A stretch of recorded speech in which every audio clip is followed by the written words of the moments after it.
નમસ્કાર વિદ્યાર્થી મિત્રો, આજે આપણે હિન્દીમાં પાઠ 6 ન્યાય એના વિશે સમજવાનું છે. હવે આમાં એક સરસ મજાની વાર્તા આપેલી છે.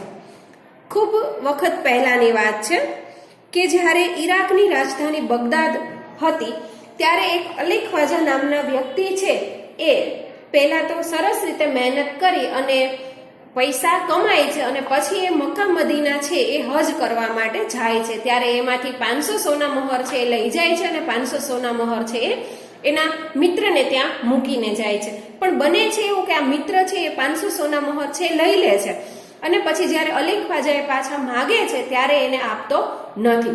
ત્યારે એ ફરિયાદ કરે છે અને પછી એક બાળક છે હસન નામનો એ સરસ રીતે એને પોતાની ચતુરાઈથી એ ન્યાય અપાવે છે. એની વાર્તા એ સરસ રીતે આપેલી છે, આપણે સમજીએ. पुराने जमाने में इराक की राजधानी बगदाद में एक व्यापारी रहता था. नाम था उसका अली ख्वाजा. व्यापार करते करते जब उसके पास 1000 सोने की मोहरें इकट्ठी हो गई तो उसने मक्का शरीफ की यात्रा का निश्चय किया. क्योंकि वह अकेला रहता था, उसने अपनी जमा पूंजी अपने मित्र के यहाँ रखने का निश्चय किया. यात्रा के खर्च के लिए उसने 500 मोहरें अलग रख ली. फिर एक घड़े में बची हुई मोहरें डालकर तेल भर दिया. अली ख्वाजा पड़ोस में अपने मित्र वाजिद के घर गया. उसको अपनी यात्रा के बारे में बताकर कुछ कहा.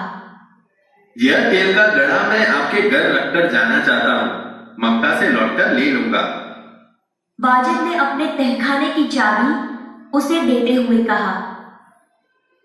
आप अपना घड़ा तहखाने में रख आइए और जब आप लौटे तो उसी स्थान से ले लीजिए. अली ख्वाजा घड़ा रखकर यात्रा के लिए निकल गया. एक दिन वाजिद के घर दावत थी. तरह तरह के पकवान बनाए हुए तेल खत्म हो गया. रात का समय था. वाजिद की बीवी अपना सिर खुजलाने लगी. तभी उसे अली ख्वाजा के तेल के घड़े की याद आई. उसने वाजिद से कहा, आप तहखाने के रखे तेल के घड़े से थोड़ा तेल निकाल लाइए. इस समय बाजार तो बंद है. कल सुबह बाजार से नया तेल लाकर घड़े में भर देंगे. ख्वाजा आज रात ही आकर तो तेल नहीं मांगेंगे.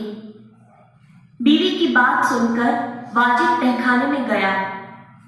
जब घड़े की सील खोलकर तेल निकालने लगा तब घड़े में से कुछकों की आवाज आई. उसे लगा कि घड़े में तेल के नीचे कुछ है, इसलिए उसने दूसरे बर्तन में सारा तेल निकाल लिया.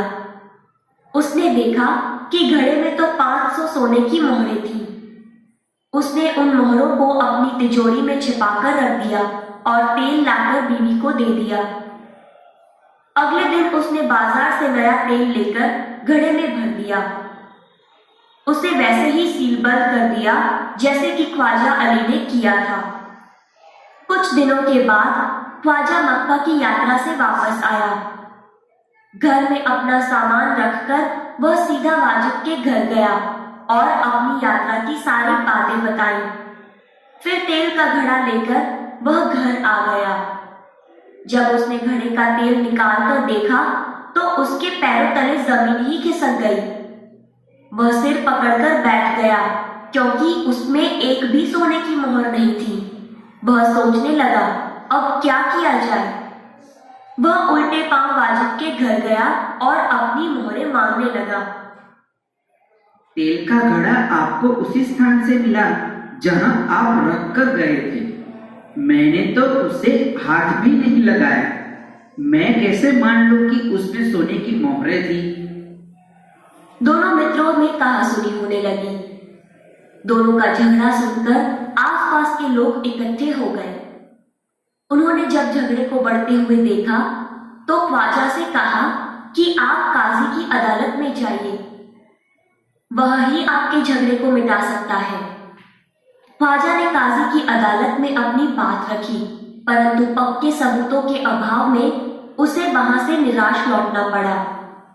तब उसने बगदाद के खलीफा के यहाँ अपील की और न्याय मांगा. खलीफा ने उसकी अपील स्वीकार कर ली। खलीफा ने सारे मामले पर विचार करने के लिए कुछ समय चाहा।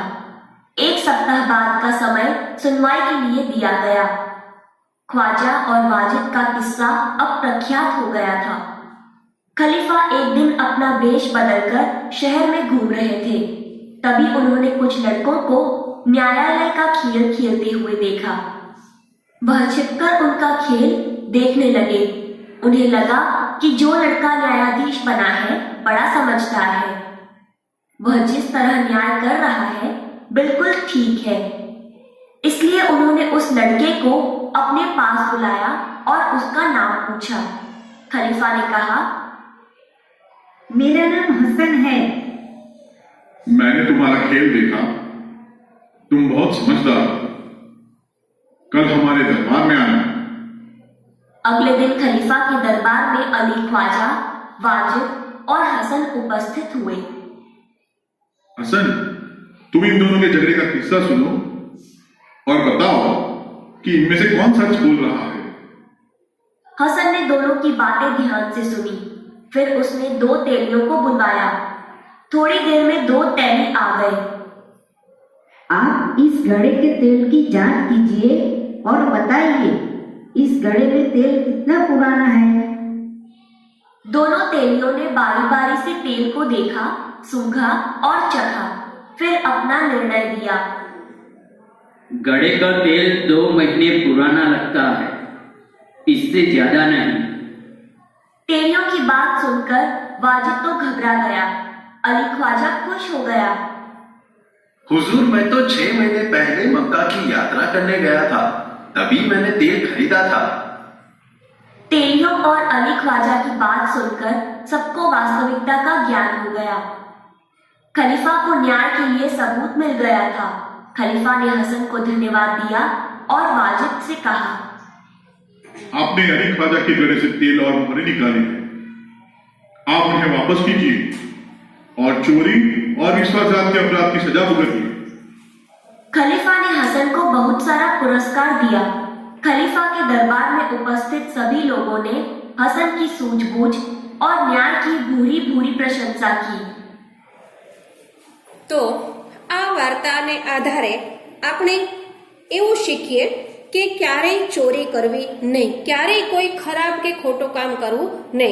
જો ખરાબ કામ કરીએ છીએ તો એની ચોક્કસ ખરાબ સજા ભોગવવી પડે છે. એટલે આપણે પણ એવું નક્કી કરશું કે હવે જીવનમાં ક્યારેય કોઈ ખોટું કરશો નહીં. આગળના તાસમાં ફરી મળીશું. આવજો.